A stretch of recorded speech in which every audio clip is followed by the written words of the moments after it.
ги слика ќерка ми Хана и сиот овој сплет некако доста ме трогна за ситуацијата во која е нашава црква овде. За почеток на годината најавивме, and there's going to be a translation at the back. Okay, сите скажувам треба таму се. Okay. Најавивме со радост една реконструкција на оваа просторија и кажавме дека сечија помош ќе биде добро дојдена. Некои веќе се заветија дека ќе донираат и за потребната реконструкција. Некои дури веќе нешто донира, што е многу интересно. Не чека едно патешествие во кое ќе се вложиме сите. Треба да се вложиме сите, ќе жртвуваме сите, ќе се заветиме сите, бидејќи на тој начин и функционира едно семејство. Во едно семејство, ако еден одлучи нешто да прави, а остатокот од семејството не го следи или не се заедно одлучни за одредена работа, значи целта нема да биде остварена. Нема шанси. Мора семејството заедно да одлучи за правецот, за придонесот кој семејството го дава, за тој правец да се стигне до таа одредена дестинација. Сите заедно работиме за доброто на семејството. Семејството добро да функционира, сите заедно треба да допринесуваат. Првим со служење еден на друг. Една од најважните цели кои ги имаме во ЕЦА Аеродром, ако го земете тој флаер таму што е на нашава црква, ја го отворите, ќе видите дека како еден слоган што го имаме е дека тоа што ние го градиме тука како црква е живот во заедништво. Живот во заедништво. Градењето заедништво е една од најтешките работи, која всушност е една од најважните работи за црквата. Во црквата, како што гледате околу себе, погледнете убаво. Погледнете луѓето околу вас, што се погледнете ги. Свртете се малце, не мора. Вака има една стара црковна пракса и јас сега сакам да ја применам. Ќе се свртите на сите околу вас и ќе ги благословите. И кажете, Господ нека те благослови. Ајде, може да станете, може да се благословите. Ајде, Господ нека те благослови. Е, така. Мене никој не ме благослови.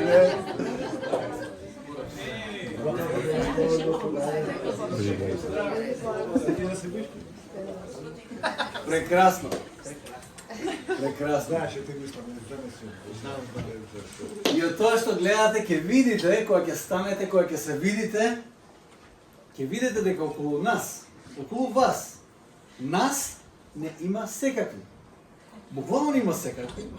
Не има од секаде. Секакви во позитивна смисла на зборот. Не има од секаде. Не има од различни позадини. Не има од различни контексти. Од секаде доаѓаме. И сите таа различност понекогаш може да биде иритирачка. Затоа градењето на живот во заедништво останува многу високо на листата на приоритети како мисија што ја имаме како локална црква. Да се гради живот во заедништво преку се што правиме. Почнувајќи од недела Сабајле, па алфа курсот, малите групи, што и да е, вечери на славење, Глорија, Каирос, Мисија за Африка, во секој аспект го градиме животот во заедништво. Понекогаш што е макотрпно градење. И најчесто, и секогаш мора да биде намерно градење на заедништво. Случајно ништо нема да се деси. Случајно, да ви кажам искрено, една од тие проповеди што ги имав, ќе се навратам на тоа во блиска иднина, дека тие што возиме кола, знаете која ќе ставите колата во лер, така? Кој ќе избаците, не е во брзина никаде. Може да давате газ колку сакате, колата никаде нема да оди. Мора да ставите во брзина и пополека да ја придвижите колата на некаде. Мора многу намерност да ставите за колата да фати одреден правец. Така и животот во локалната црква. Со намерност мораме да се стремиме кон тој живот во заедништво. Токму првата книга, веднаш после Евангелијата, кои се посветени за животот на Исус, сите 4 Евангелија се посветени за животот на Исус. Првата книга, веднаш после Евангелијата, таа книга е посветена за животот на црквата, или поточно за животот на првата црква. Денес сакам да прочитам токму од тој текст од воведниот дел на Дела апостолски, делата на апостолите, и самиот Самиот наслов на таа книга ни кажува за што станува збор. Тоа се делата на апостолите. Нештата кои апостолите ги правеа како прва заедница за која ние може да посведочиме. Јас ќе ве замолам да станете. Ќе читам од Дела апостолски, првата глава, првиот до 11 стих. И вели вака. Првата книга Теофиле ја напишав за се она што Исус го правеше и поучуваше од почетокот. Која е првата книга? Знаете ли? Која напиша овој писател? Лука. Евангелието според Лука. Така почнува Евангелието според Лука. Првата книга Теофиле ја напишав за се она што Исус го правеше и поучуваше од почетокот. Па се до денот кога се вознесе, откако преку Светиот Дух им даде заповеди на апостолите што беше ги избрал.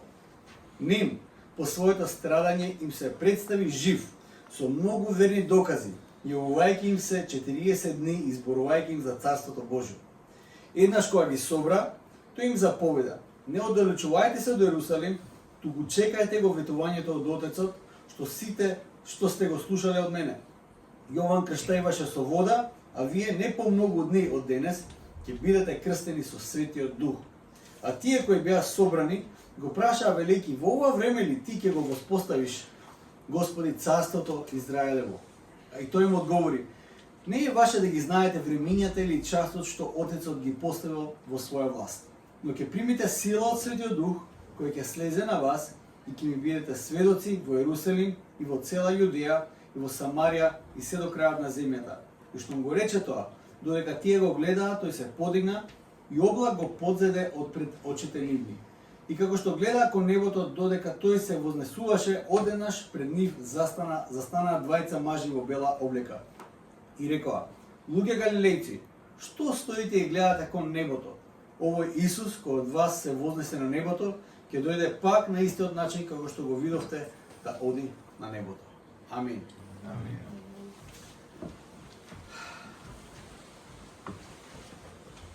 Тој е прекрасен вовед за тоа како почнува црква, каде почнува.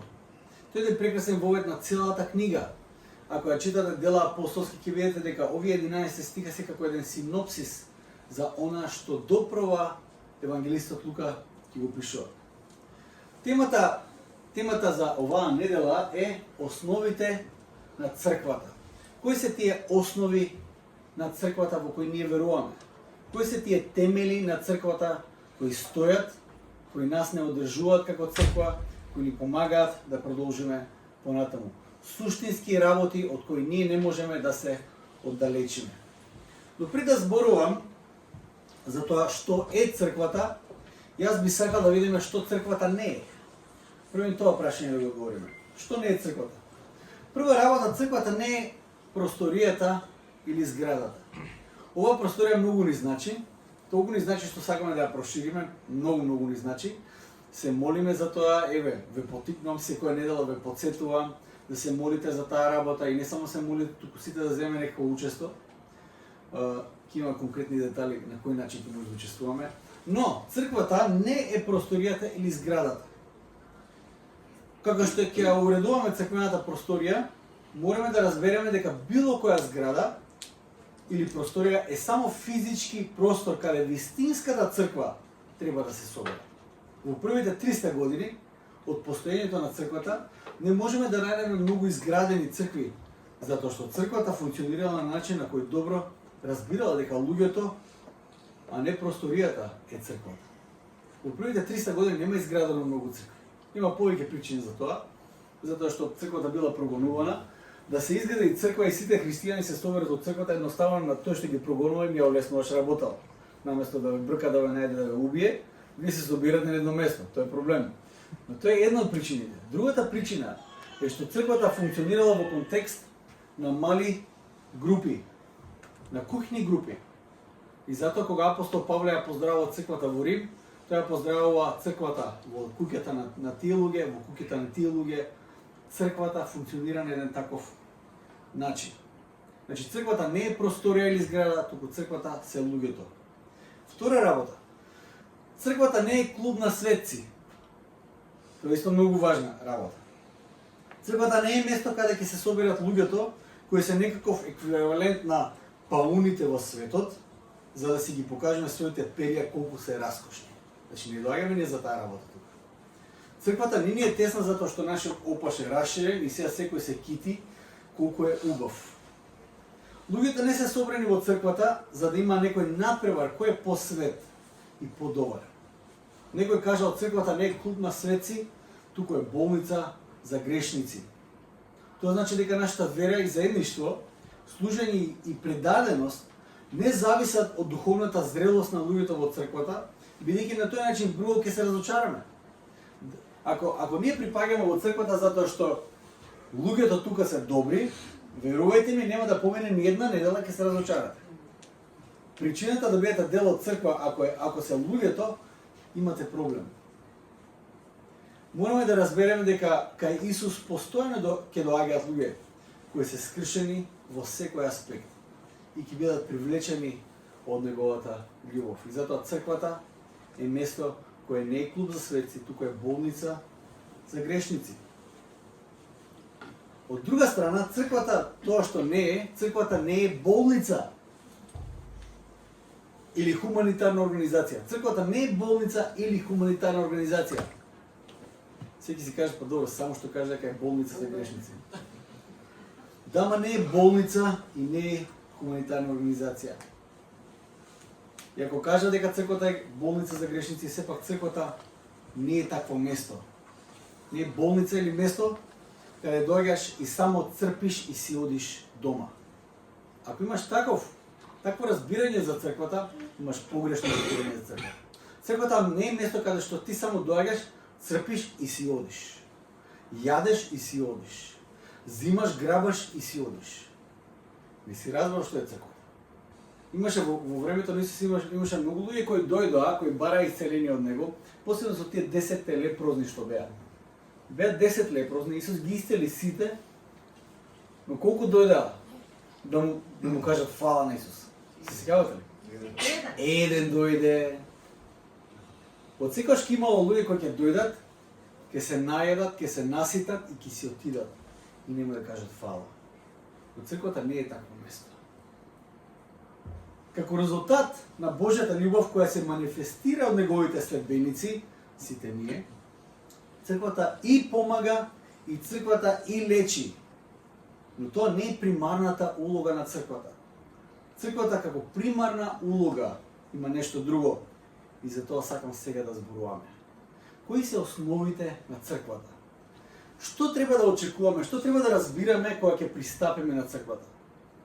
Како треба да пристапиме во црквата? Како треба да се поставиме? Како нашето срце треба да биде поставено секогаш кога доаѓаме во црква? Како вовед во делата на апостолите, го имаме податокот до кого е адресирана таа книга. Јас го спомнав, тука е Теофил, така?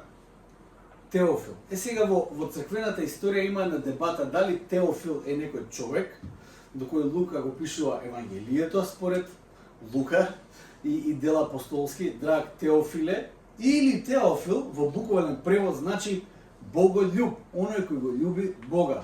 Па Лука го адресира тоа Евангелие и дела на апостолите на сите кои што го љубат Бога.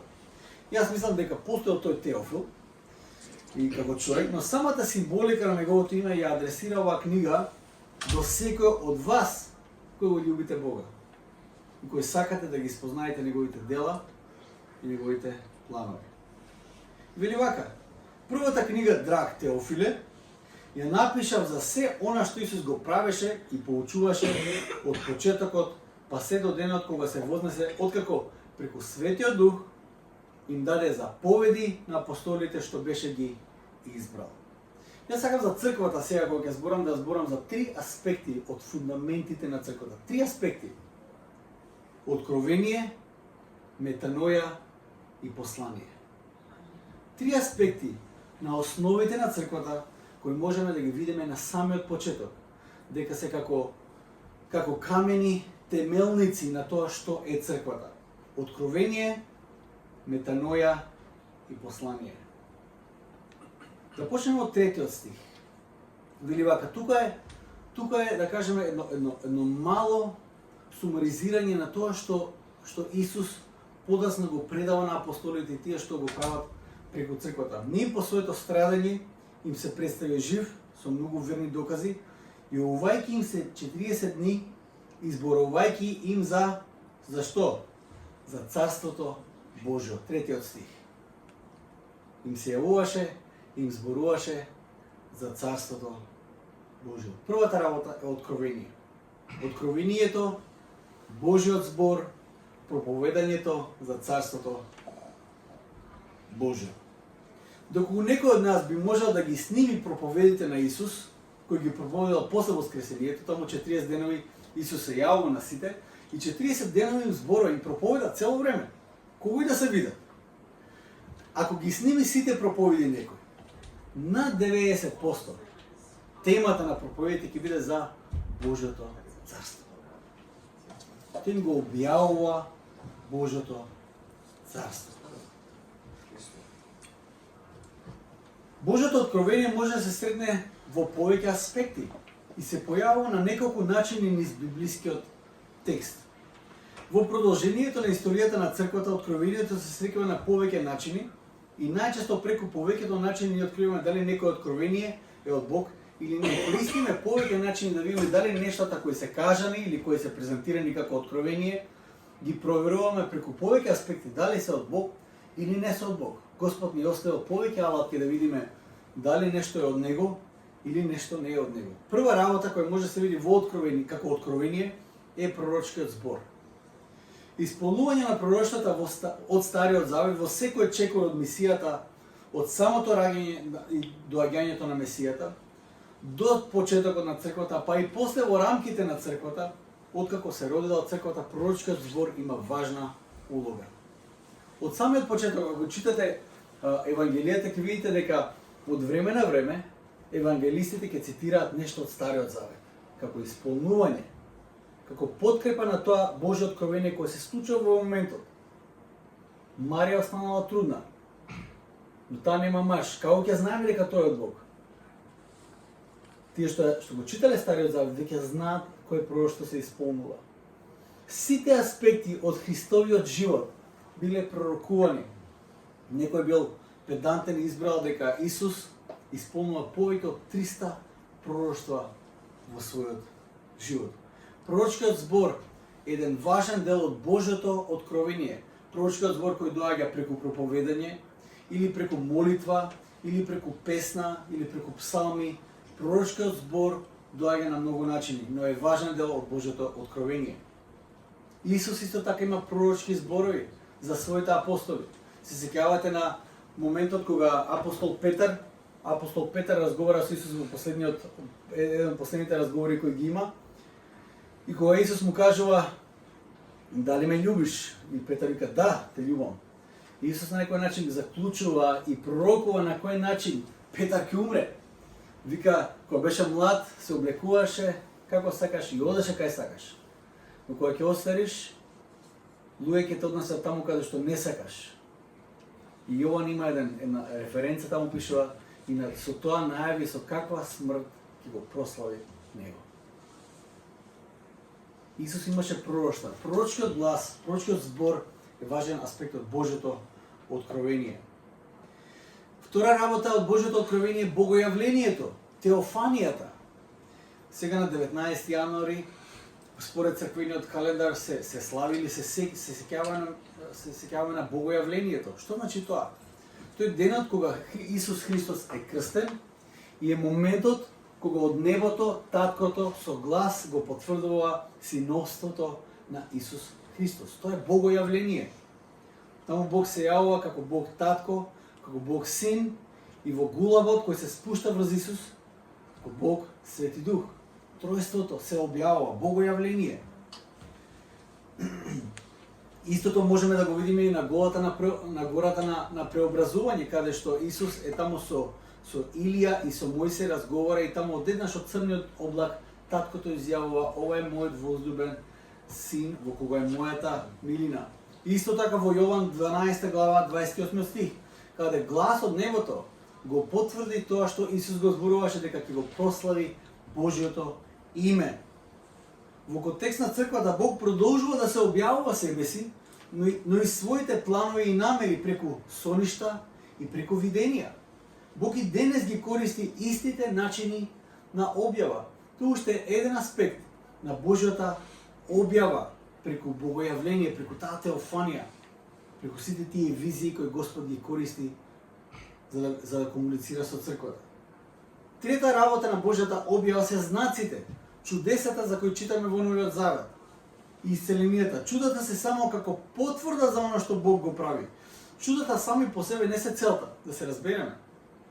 Ако некој е болен и Бог го исцели, чудото само по себе не е цел. Чудото само по себе е само знак за Божјото царство кое е помеѓу нас. Затоа што јас и да сум многу болен и да се исцелам, јас на крајот пак ќе умрам. Божјата надеж не е само за сега и овде, туку Божјата надеж е конечна за нашата конечна состојба, да бидеме заедно со Него во вечноста. На тој начин, чудата и знаците треба да ги разбереме во тој контекст, дека тие се само знаци на Божјото делување помеѓу нас. Тоа уште е еден аспект на Божјата објава. Еден многу важен аспект на Божјата објава и тоа што Исус најчесто го користи е проповедањето на радосната вест. Кога Јован имаше сонеж за Исус, кога Јован ги прати своите ученици да го прашаат Исус, ти ли си или да чекаме некој друг, Исус знаете што им каже на учениците? Одете кажете му на Јован. Што беше? Слепи прогледуваат, хроми проводуваат, еве ги знаците, затоа што зборев чудесата, и најважно од се, на сиромашите им се проповеда што? Радосната вест. Тоа што мене ми е интересно дека проповедањето на радосната вест има толку висока улога во Божјата црква. Проповедањето на радосната вест. Нешто што можеби ние го гледаме како па и може и не мора, и можеби треба, може не треба, не сме ни свесни, не знам сега дали ми се проповеда радосната вест, дали ми се разгласува за Божјата љубов, не знам. Токму таа алатка Господ одлучил да ја користи. И не само да ја користи. Евангелието, пораката за Евангелието, како што вели апостол Павле, е сила за спасение. Пораката на Евангелието е сила за спасение. Мислите дека тоа се фигуративни зборови некои, символички зборови. Пораката на Евангелието има сила за спасение, сила која се манифестира секогаш кога го проповедаме Евангелието. Секогаш кога им зборуваме на другите за Бог, кога им сведочиме од нашиот живот за она што Исус го има направено за нас, мораме да разбереме дека преку таа порака се манифестира силата Божја за спасение. Не е преку чудата, верувајте ми. Чудото трае 3 дена. Толку трае чудо. Секој чудо трае за 3 дена. Но пораката која е проповедана, јас на некои пораки, преку кои се има манифестирана Божјата сила, се уште имаат влијание врз мене, врз мојот живот, врз моите одлуки. Пораката на Евангелието е сила Божја за спасение. И таа сила се манифестира. Првата проповед беше она која манифестираше силата Божја за спасение, преку која 3000 луѓе веднаш после тоа се приклучија на црквата. Една проповед. Јас таква проповед до сега немам проповедано. Петар, замислете која привилегија е таа. Првата проповед. Застануваш и обично првата проповед која се проповеда е жив хаос. Пошто прв пат проповедаш пред луѓе, трема имаш, концептот се уште не те е јасен како се проповеда и тоа се учи. И секогаш првата проповед е, мислам, ти ќе ја изработиш колку што е можно повеќе и ќе се потрудиш, ама знаеш дека е едноставна, дека можеби нема смисла во некои аспекти. Петар застанува првата проповед. 3000 луѓе се приклучуваат на црква. Ако тоа не ти е охрабрување после пак да проповедаш, не знам што ти е. Но мене тоа ми се нема десено. Но проповедањето на Божјиот збор е сила за спасение. Еден важен аспект, еден од најважните аспекти за нас од Божјото откровение, од тој прв столб на црквата е Библијата, Божјиот збор. како конечна и совршена Божја објава на земјата, не е Библијата, туку е Божјиот Син, Исус Христос. Тој е совршената Божја објава на земјата, отелотворениот Бог. Но ние за Него дознаваме преку Божјиот збор, преку Библијата. Библијата е најсилниот сведок, најмеродавниот сведок за Божјото најголемо откровение. Библијата е единствениот веродостоен сведок преку кој ние меродавно можеме да разбереме за тоа кој е Бог и кои се неговите планови. Божјата објава. Кога Исус ги виде апостолите после воскресението, тој им проповедаше. Тој им го презентираше Божјиот збор. Тој им ја даваше Божјата објава преку зборови. Тој ја даваше таа објава за црквата да има основа врз која да се гради. Првата работа, Божјото откровение, преку неговиот збор и пораката за Божјото царство е првата основа на која се гради црквата. Проповедање на Божјиот збор. Понекогаш мислиме дека е едноставно, дека не е толку важно, но проповедањето е сила која се манифестира преку секој еден од нас. Втората работа, ќе го читам 4 и 5 стих кој вели вака: еднаш кога ги собра, тој им заповеда: не оддалечувајте се од Ерусалим, туку чекајте го ветувањето од таткото, што сте го слушале од мене. Јован крштеваше со вода, а вие не по многу дни од денес ќе бидете крстени со Светиот Дух. Јас овој аспект од темелот на црквата го нареков метаноја. Тоа е таа преобразба која се случува во секој еден од нас. Тоа е ветувањето на таткото. Само зборот Божи кој манифестира сила, само како слушатели, за нас не е доволно. Ние мора да бидеме исто така и извршители на Божиот збор кој го слушаме. Но за да бидеме извршители, во нас внатре треба да се случи една преобразба. Тоа што Библијата го нарекува метаноја или македонскиот термин кој се користи е преумување. Тоа на некој начин репрограмирање од тоа како ние функционираме до пред средбата со Христос. Тоа е сведоштвото кое го имаме во моментот кога Божиот Дух не допрел од внатре. Доколку сме биле дел од толпата во првиот век во Ерусалим, сега се враќаме на првата црква и дојдени сме од кој знае каде на тој аджилак во храмот и одиме низ улиците на Ерусалим и гледаме тие палмени гранчиња, тоа голема прослава, па животни насекаде. И одеднаш гледаме една мала група и еден застанува некаде и почнува да проповеда. Петар ја проповеда својата прва проповед. И го слушаш тоа што Петар го зборува. И тоа што го слушаш, таа сила која се манифестира преку таа порака, те трогнува од внатре. И одиш и го прашуваш Петар: окей, што да направам сега? Што да направам јас сега со ова? Заради откровението кој го слушнав и допирот на Светиот Дух, мене ми е јасно дека јас не можам да останам ист. Што да направам сега во овој момент? Тоа е прашањето кое толпата го упати кон Петар. Не е возможно да се остане ист кога Духот ќе ве допре. Теолошки знаеме дека спасението е по благодат. Спасението е по благодат. И не постои ништо што ти можеш сам да направиш или да допринесеш, за да додадеш или да го заслужиш тоа спасение. Но самиот допир од Духот те активира на тој начин да бидеш спремен не само да направиш нешто, туку да го дадеш целиот свој живот, да го посветиш во служба на оној кој те спасува. Не можеш да додадеш, но ти го посветуваш целиот живот како одговор на тоа што Светиот Дух го прави. Слушав еден јутјубер, Запорев како се вика, има еден стих во Библијата кој за мене беше најстрашниот стих во Библијата.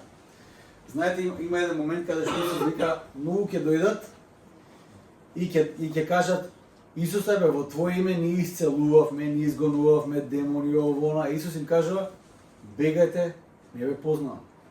Јас искрено до сега не сум исцелил никој, од тоа што јас го знам барем, преку молитва. А А има такви кои преку Христовото име ќе исцелуваат, Исус на нив ќе им каже: бегајте, не ве познавам. И тој вели вака: тоа за мене беше најстрашниот стих во Библијата. Сигам, добро, тогаш кој се спасува? Интересно е да се погледне од оваа перспектива тој стих. Зошто Исус им кажува на овие кои стојат пред него и ги набројуваат нештата што ги правеле во негово име? Веројатно затоа што начин на кој тие се представуваат е тоа дека се појавуваат пред него, се појавуваат пред Исус со став дека тие нешто заслужиле, затоа што правеле одредени работи, дека тие нешто направиле. Исус јас што направив. Сега мора вратата да биде отворена, затоа што јас нешто направив. Јас нешто заслужив. Види што јас правив. Сега пуштаме да влезем. Тој принципот кој Исус вели, тој принцип кој не функционира. Јас сум тоа што сум, исклучиво по благодатта Божја.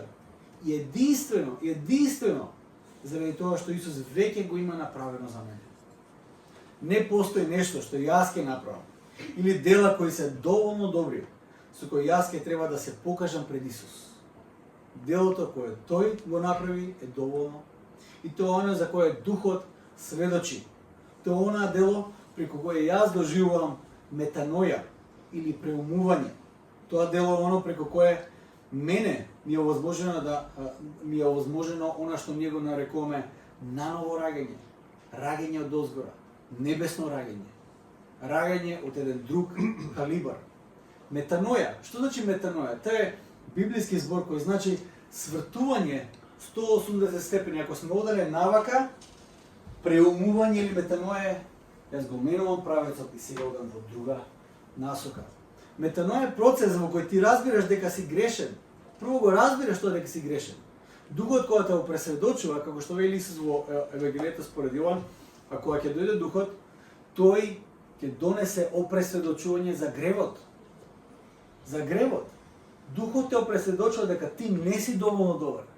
Што сакаш напред? Ти не си доволно добар. Разбираш дека си грешен. Разбираш дека ти е потребен спасител и го бараш тој спасител. И како резултат на тоа, твојот живот е променет. Сите ние сме грешни. Може некој каже: па добро, сите ние грешиме. Има разлика дали трчам кон гревот или бегам од гревот. Има огромна разлика. Сите ние сме грешни. Но дали трчам кон гревот или бегам од гревот. Токму тоа го објаснува концептот на метаноја, на преумување. Тој момент во животот во кој ние одлучуваме наместо да трчаме кон гревот, да бегаме од гревот кон Исус. И што после тоа?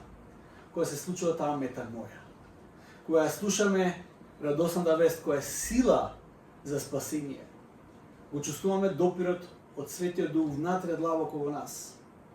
И ние доживуваме едно наново раѓање, и доживуваме едно преумување, на метаноја. Што после тоа? Доаѓаме до третиот аспект, а тоа е послание. 8 стих вели вака: но ќе примите сила од Светиот Дух, кој ќе слезе на вас и ќе ми бидете сведоци во Иерусалим и во цела Јудеја и Самарија и се до крајот на земјата. Послание, Божјата мисија. Тоа е главната преокупација на црквата. Да се биде сведок. Ако ме прашате зошто доаѓам во црква, зошто сум дел од црква, зошто, што и да прашате, одговорот, едноставниот одговор е да бидам сведок. Сведок на што? Сведок на тоа што си го доживеал во Христос. Да бидеш сведок. Црквата е сведок, црквата е светилник. Кога е во прашање сведоштвото од Бог, за Бог, светот честопати те става во позиција да се биде или не. Верувате ми за сведоштвото. Светот ќе ве стави во позиција да се биде или не. Како што вели Алис Купер, познатиот музичар, вели вака: да се биде христијан е најбунтовното нешто кое ти некојаш можеш да го направиш. Вика да се растури, да се испие многу пиво и да се растури хотелска соба, тоа е неверојатно лесно. Но да се биде христијани, тоа е неверојатно бунтовничко однесување. Затоа што се бунтуваш против правецот во кој светот ходи. Побунтовно нешто не постои бидејќи ти со твојот живот, со твојот нов животен стил, пливаш наспроти течението на светот. Мислиш дека претерува? Пробај да живееш дисциплинирано христијански. Пробај да бидеш светлина. Пробај да ја разгласуваш Божјата радосна вест насекаде. Пробај да бидеш во Македонија, да бидеш позитивен. Пробај во Македонија да бидеш глас на надежда. Па да видиш како светот ќе реагира околу тебе. Има неколку опции. Ќе те направат луд, ненормален, одсечен од реалноста. Ќе мислат дека си забеган. Еден куп титули ќе ти наредат. Пробај да живееш дисциплинирано христијански, вистински да бидеш светлина каде и да си. Па да видиш колкава опозиција ќе се подигне против тебе и од надвор од црквата, но и од внатре во црквата. Тоа е интересно исто така. Кога живееш посветен живот на Бог, не само од надвор, твоите непријатели ќе бидат и од внатре, затоа што овие од црквата ќе бидат засегнати. Затоа што ако си над медиокритетот, тоа е проблем. Едноставно, да се биде сведок не е едноставно. Но на тоа сме повикани.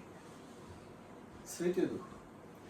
Божјото послание за нас кон светот е една од главните причини зошто постои црквата. Всушност, кога Бог ги дава послание на црквата, кога Бог ги дава мисија на црквата да биде сведок, после неколку дена се случува Пентекост и роден денот на црквата. Тоа се раѓа црквата. Бог дава мисија, Бог дава послание и се раѓа црквата. Суштината на црквата, еден од тие најважни столбови е да биде сведок. Не е само да лекува, не е само да пополнува празнини кај да се наоѓа.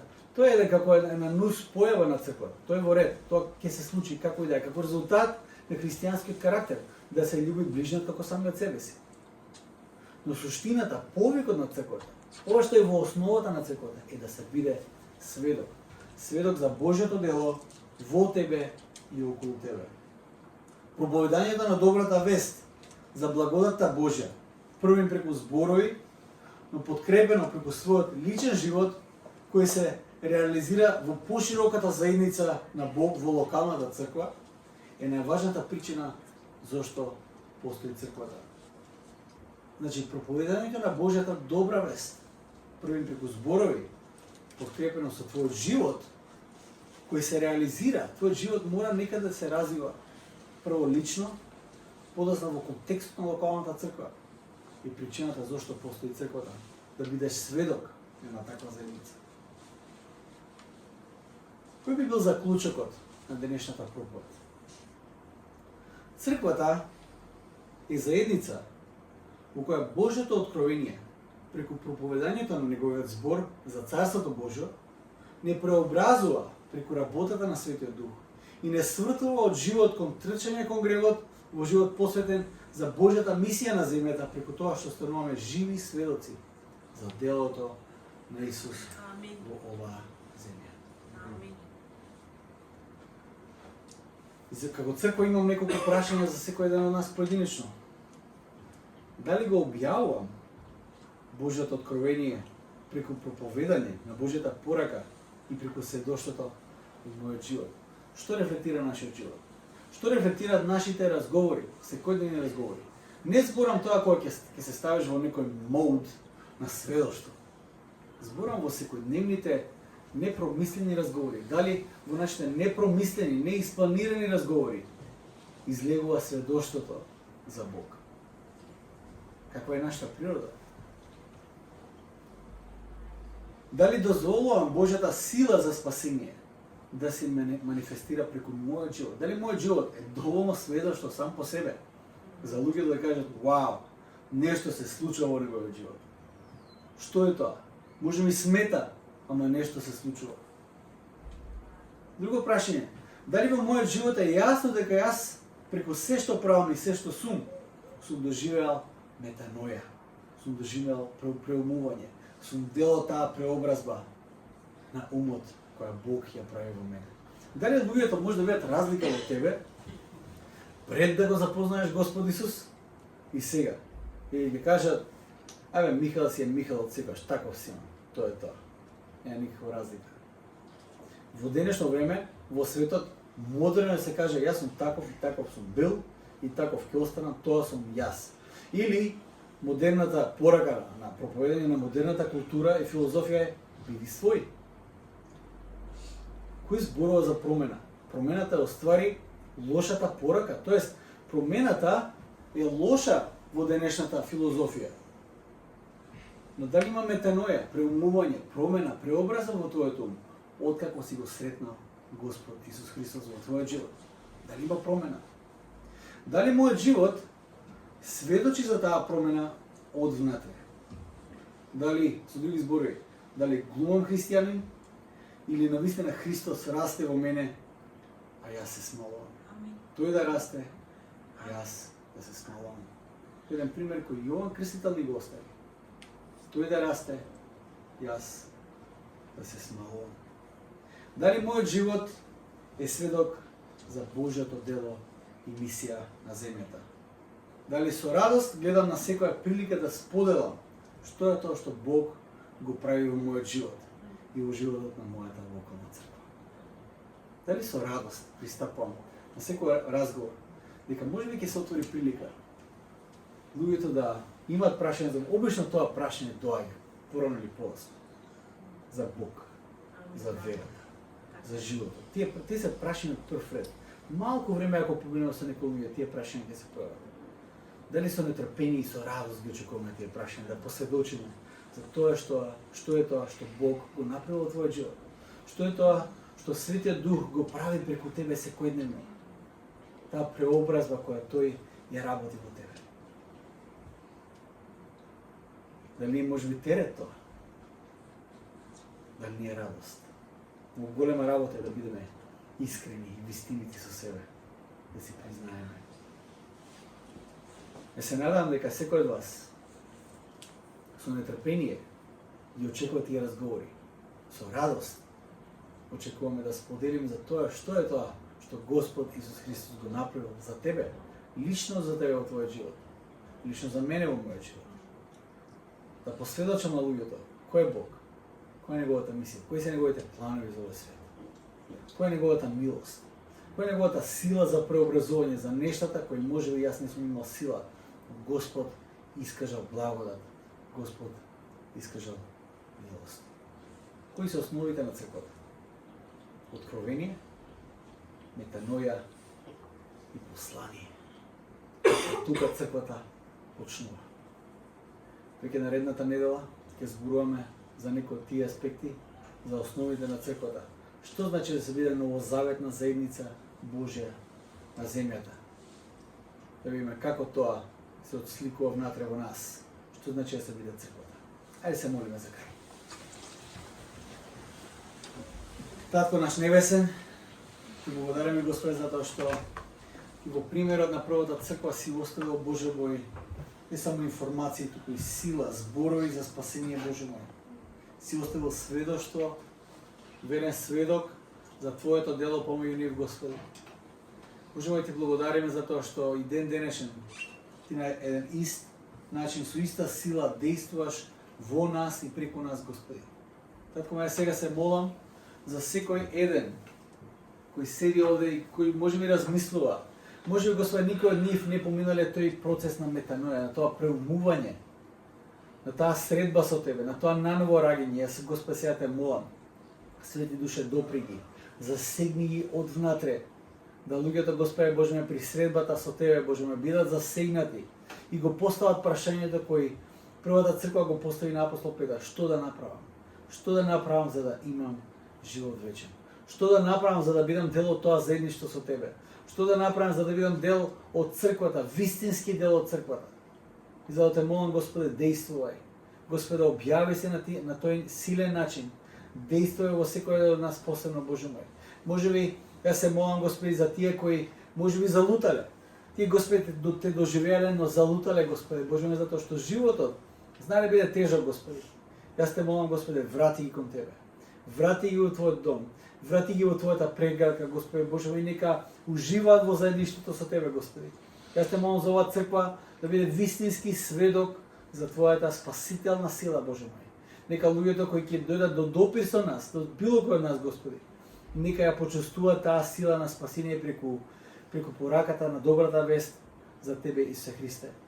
Нека Светиот Дух работи во секој еден од нас. Нека тоа ветување од Таткото биде во нас. И нека, Господи, тој силен знак биде видлив за сите луѓе околу нас. Нека силата Твоја действува преку нас. Се оставаме, Господи, во Твоето име, во Твоите раце, благослови не, Боже мој, и води не, и се овие први денови од оваа година, Господи Боже мој, нека првите чекори во животот од оваа година бидат посветени на Тебе, заедно со Тебе, Боже мој. И, Господи, исцели ги деловите во кои ни треба исцеление од Тебе, Господи. Се оставаме, Господи, во Твоите раце. Благослови не, Татко мој. Амен. Амен.